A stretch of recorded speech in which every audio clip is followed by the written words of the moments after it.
Hi, everybody. Welcome to the MEFA Podcast. My name is Jonathan Hughes. And my name is Julie Shields-Rutyna. Hi, Julie. How are you? Hi, fine, Jonathan.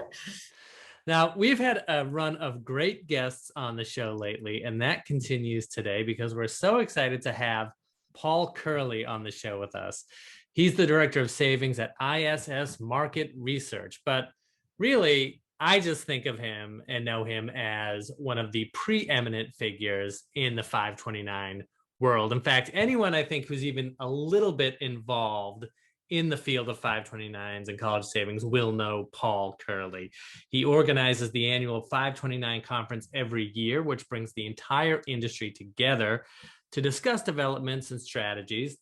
And he's going to talk to us about some of the best strategies to save for college and among other topics, 529 related. And why is he going to do that? Because it's the end of May, and that means that 529 day is coming up. So this show is going to be all about college savings and specifically 529s. And to that end, MEFA has a whole spate of activities this week for 529 day. Do you want to go through some of those activities, Julie? Oh, sure. I'd love to. And I just like to share how, we just like that little play of the month and day 529 to talk about one of our favorite numbers, 529. And we're always trying to get people to save and understand 529 plans. So to that end, we have all of these activities happening. And we kick things off with a webinar on Attainable, which is the Massachusetts ABLE program, which is actually a 529A plan. And that's a savings program for individuals with disabilities. And so we like to include the Attainable and ABLE programs as part of 529 week. So Mary Rubenis, who is our Attainable program manager, will have a webinar that's going to be terrific on May 24th at noon. And we'll post links to all of this, I assume. And then later on May 24th at 6:30 p.m., there will be MEFA's College Savings webinar hosted by Jonathan. So lots going on the kickoff day. Then actually the next day is kind of what we're calling the centerpiece, and it's a revisit of an event from last year where the state treasurer Deborah Goldberg and our own executive director Tom Graff will come together on a webinar to talk about the Baby Steps program, which is the statewide seeded college savings program that invests $50 for every child born or adopted in Massachusetts, as long as they open a U.Fund, which is, Massachusetts 529 plan. So that's going to be terrific. And then the next night, we have our friend and colleague Carmen Pineda, who will be hosting a Spanish language saving for college seminar webinar at 6:30 p.m. And we close out the week with a Twitter chat on savings and 529 plans. Thanks, Julie, for listing all those events. And, since this is happening this week of 529, or the week actually before 529, since the actual date of May 29th is Memorial Day. If you're hearing this podcast before these events, you can go on the links and check it out and RSVP and attend those webinars if you want to do that. If you're hearing it later, we record all of these webinars so you can go ahead and access the recordings to those webinars that we mentioned and view it at your convenience. But thank you so much, Julie, for running through those events. Now it's time to go and open up the MEFA Mailbag. And these are questions that have come into us from customers over the past 2 weeks and answered by our college guidance experts. Remember, if you have any questions, you can please reach out to us at collegeplanning@mefa.org. You can call us at 1-800-449-MEFA. We're also available on social media. You can find us on Facebook, and you can view our Twitter at MEFA Tweets. So we figured we would pick a college savings question to keep everything thematically consistent. And this question comes to us from John, who writes, I would like to know if it's possible to open a U-Plan and a U-Fund account for the same child. We're considering opening one of each type, but I'm not sure if that's possible. So I'm going to give away the answer a little bit and ask Julie, who does have both a U.Plan and U.Fund account, to talk about why you may want to do that. Sure, and I will share that I have both U.Fund accounts and a U.Plan account, and I have two children. One graduated from college and one is still in college, and I have been very happy to have both. And we get this question so often, and I like to just really stress that it's not an either or, that both of these savings plans have benefits and can be used together. So quickly, I'll share that the U.Plan, which is the prepaid tuition program that's connected with about 70 colleges here in Massachusetts, both public and private, that allows you to lock in a percentage of tuition over the years, and really can be a super helpful benefit and savings, especially if your student goes to one of those 70 institutions. But my students didn't. I laugh. One went to college in New Hampshire, the other is in Pennsylvania. But I have a U.Plan account, and I have still found it super helpful because at the time of my students going to college, I have been able to take cash out my U.Plan with no penalties. And while I didn't get that extra benefit of the tuition percentage lock-in in one of the participating colleges, I still had savings that was designated for college that, I did get some interest on, CPI interest, and it was right there ready to help me pay those college bills. So that worked out for me. And for students, families who have a student go to one of the participating colleges, that really can work out even better. Now that's for tuition and fees. And so then even families who choose that plan, we also encourage them to possibly open a U.Fund, the 529 plan, because a U.Fund is for tuition, fees, room and board, books, supplies, really all required expenses, and can be used at any accredited institution in the United States and even some international colleges. So it's very flexible and can be used for that wide range of expenses. And so I have also really liked having the U.Fund to help me pay for my kids' education. Thanks, Julie. Yeah, I'm glad you mentioned that, we always talk about these plans, or like to talk about these plans as complementary. So it's great to talk to you, somebody who has used the plans that way. And we know that any way that you can save is a good way to save. If you can save in one of these ways, it's even better. If you can save in both of them, even better still. So thank you so much for that. Now we're going to close up the mailbag. And once again, I'll say, if you have any questions, you can reach out to us at collegeplanning@mefa.org, or you can call us at 1-800-449-MEFA. So we'll go now to my conversation with 529 expert Paul Curley. You're going to enjoy this.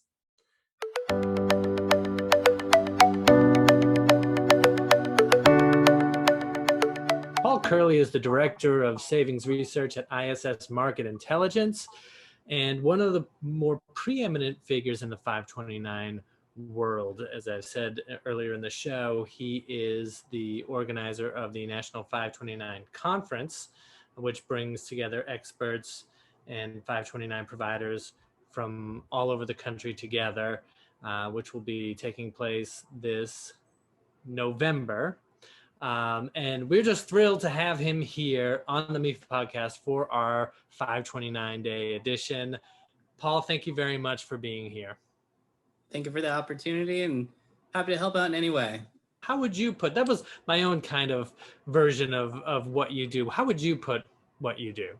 Right. So there's two different takes. The first is, right, so I'm the Director of 529 and Attainable Research with ISS Market Intelligence. I oversee data, research, events, digital. And that data bucket, the how is that since 2001, we've been aggregating the data, talking about trends, and We do an annual survey of parents, annual survey of advisors. We do product training and networking in our conference. And then we also have the media on that Got Milk campaign of just getting that message out there. But the more intriguing question, John, would actually be the why. And for me, I've really loved numbers. So financial service industry was my thing. I wanted to help families, and education is very important to me. So hence 529s and Able as well. And we're happy to cover it.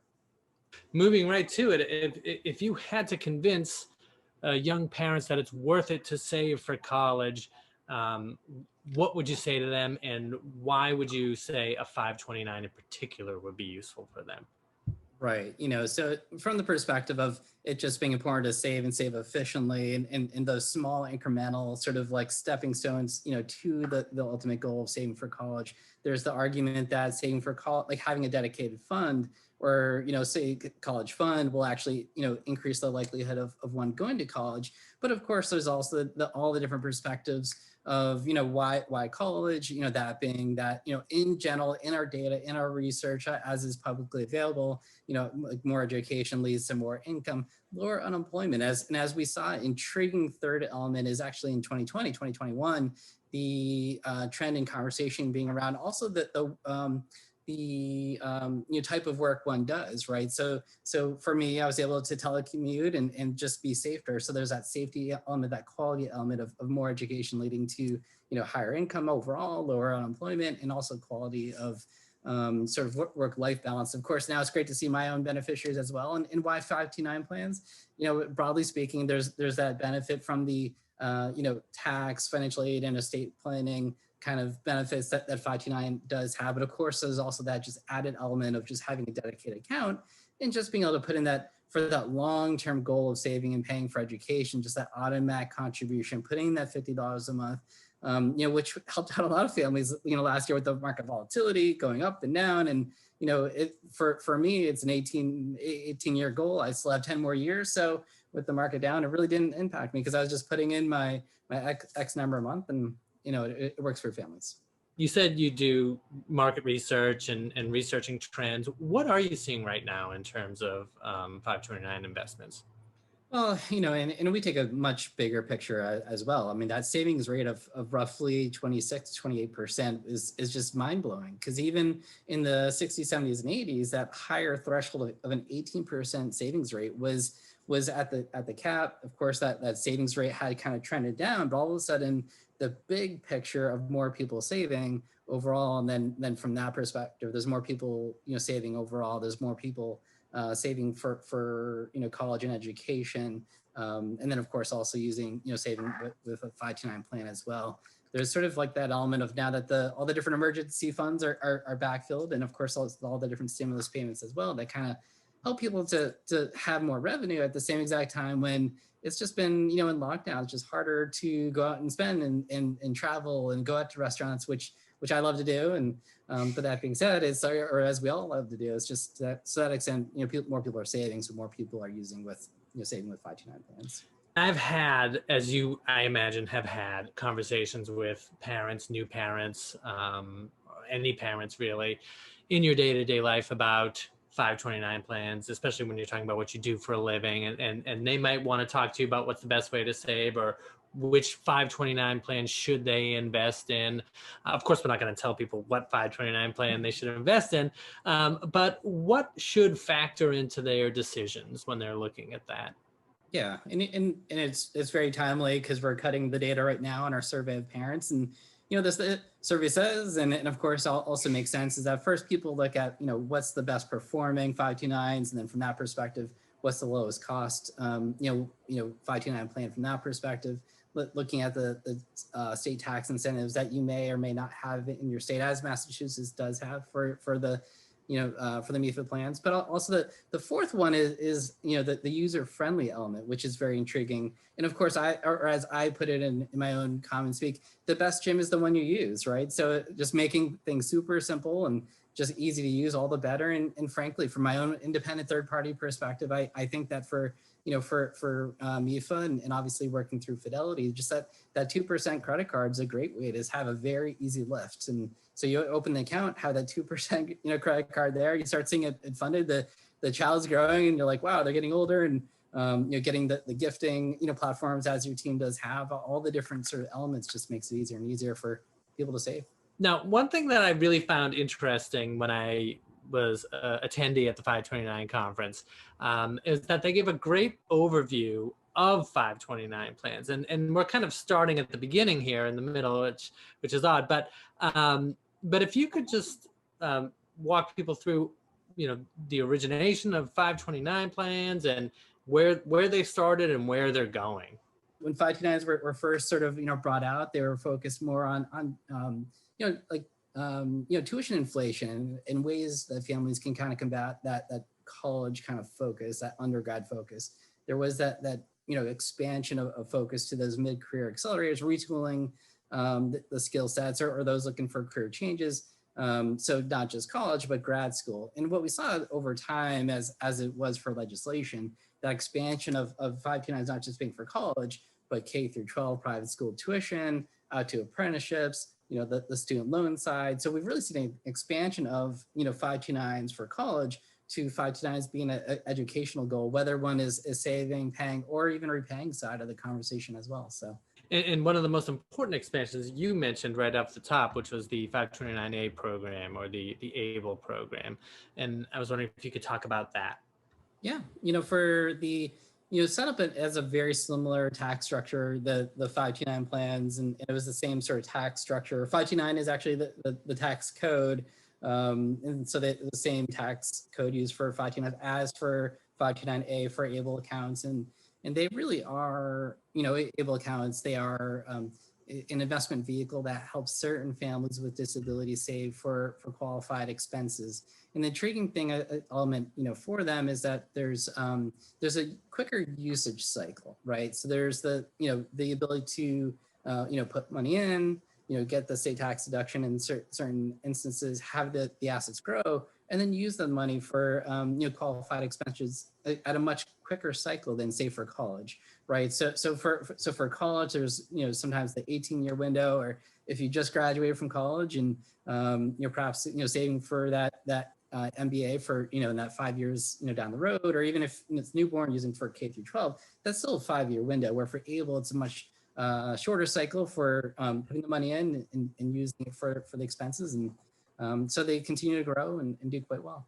What are some of the more effective strategies that parents or families have used to save for college? Yeah, I mean, and it is just so important to just start early, start when the child's born. And granted, for me, it took myself 6 months to open up my own account, and it's, it takes 5 minutes. So it was, very, very quick and easy from that perspective. But, just putting in that say like 1% of your income, just as one would with a 401k. So it's just that like the automatic contributions, and helps you to really ride out those different kind of waves in the market. So I think that's sort of, I would actually think that that's the best strategy of just, child's born, open the account, and just putting in those automatic contributions. Now, once that is set up, or inversely, perhaps, having that credit card, points kind of going at 2% with Fidelity that can go into the MEFA account. I think that's just one of those easy, free layups, right? I mean, especially we saw last year, it's hard to use those hotel points or airline points. So, in rain or shine, the 529 points always work right down the road. So,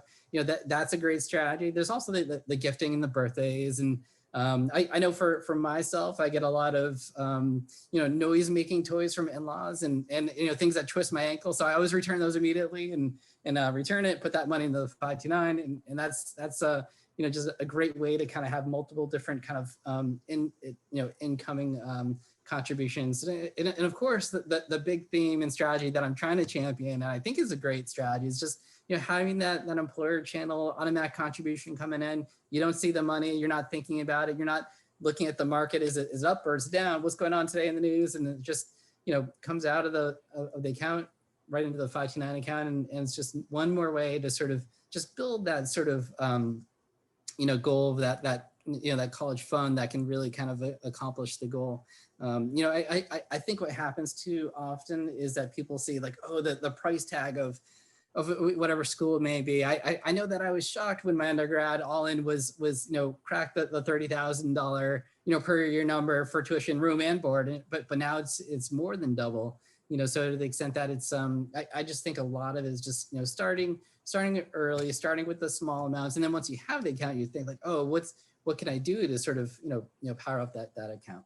I relate because you said it took you 6 months to open up your 529, and when you actually started, it took 5 minutes.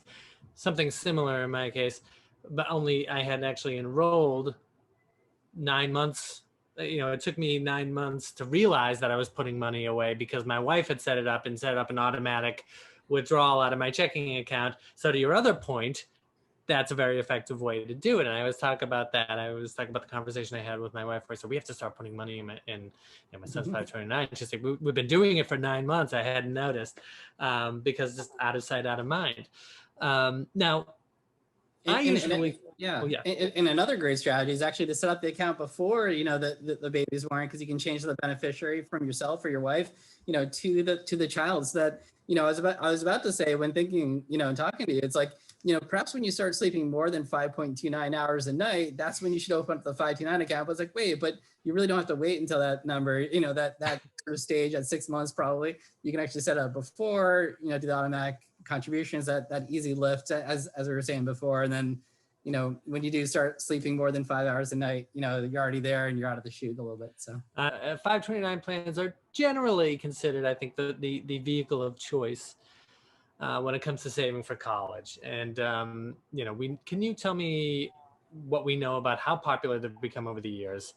So how well have we done in promoting 529 basically, and what do we need to do better?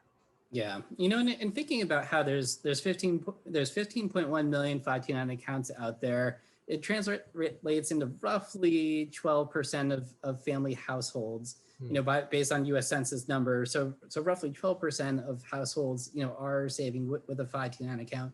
And broadly speaking, they're strong, they're growing, and obviously, and that's all great. But when I kind of think about things, and when we do a total market size of the amount of money saved in 529s or cash or 401ks, as some families do, save for college, we kind of come out to a roughly 1.5 trillion being saved right now for college.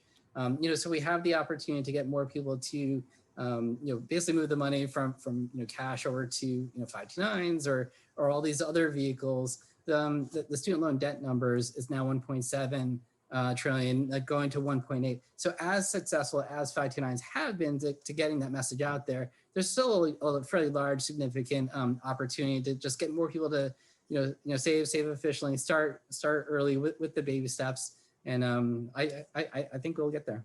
Well, you host the National 529 Conference, as I've noted, and that does bring together representatives from 529 plans from all over the country and from just the field of college savings. So, it's a great opportunity for people to compare notes and to compare strategies. What are some of the most interesting or clever or effective promotion strategies that you've learned about from some of your colleagues? Yeah, and I actually made a power poll for this one. So I was thinking about this. I was like, this question's probably coming up. And the first one is an ice cream truck. So in certain states, they'll drive around an ice cream truck and they hand out free ice cream, with the sign on the side. That's pretty cool, right? That's a great idea. Like a mascot. There's a couple of states with mascots, and it's that's pretty fun. Science museum exhibits. So for those that go up to Maine, they can actually see an exhibit at the up there in Maine. There's like onesies and kids t-shirts. There's actually baby bottles. Every single person every single child that's born in the state of Alaska gets a water bottle. So that's sipping and saving. The NHL, Major League Soccer, NFL sponsorships, NASCAR races, festivals, an entire festival being launched by a 529 conference, Frisbees, and New York Times Square, billboards. And so those are sort of, of course, and then of course, I guess my 11th would be, coloring books that are much more around financial literacy. But how are there different ways to sort of like engage families in the moment of, in involving not just the parents with the child, but the grandparents, the aunts, the uncles, and all the backers, if you will, of that child. And of course, yeah, I mean, there's the, on the more digital side, there's the financial literacy platforms. We see mobile apps. And so it is intriguing across the nation where For those that don't have internet throughout the whole state, as I was in New Hampshire, I'd probably say half the state has, high-speed internet. So it's like, how do you do the outreach for those that do have access? How do you reach out to those that don't? And so there's a lot of different ways to get that message out there. Well, Paul, thank you so much for being here. Is there anything else that you want to mention before we go? Save efficiently, take the baby steps, take the jump. My only regret is that I did not open faster, that I did wait that 6 months. And, at the end of the day, it's, you can get there with making the baby steps there. It's a family goal, and, just get started. And thank you so much for your time and effort. And Jonathan, for you and me and the whole, for MEFA and the whole industry, we'll all get there together in terms of just getting that message and awareness out there. So thank you for the time today, and thank you for the opportunity. No, I thank you for being here. And as I said, we're all very excited that someone as preeminent as yourself was here for 529 day for us all. So I want to thank you again, and I look forward to finally seeing you again one day in person. So sounds great. Thank you. Take care. Okay, well, that's our show, everyone. Thanks, Julie. Thank you, Jonathan. Remember, if you like the show, please subscribe to us on Spotify, Apple Podcasts, or wherever you're hearing this. And if you could do us an extra favor and give us a 5-star rating, we would love that. Once again, Julie, thanks. I hope you had a good time on the show. Always. Thank you, Jonathan. Thanks. So until next time, thanks, everyone.